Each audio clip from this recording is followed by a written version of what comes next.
Job had everything: wealth, health, a beautiful family. He honored God.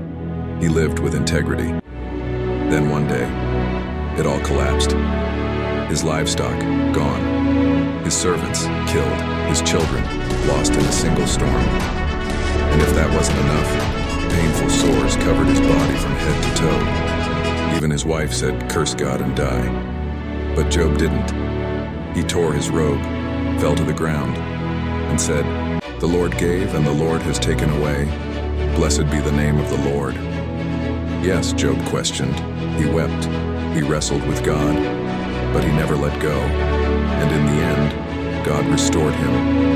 Double the blessing, double the strength, and a faith that stood through the fire. You may feel like you're losing everything, but don't lose your faith. God isn't finished with your story. Sometimes the greatest glory comes after the greatest pain. The silence is not God's absence, it's the setup for your comeback. If you're in the fire, stay faithful. What's coming is greater than what you lost.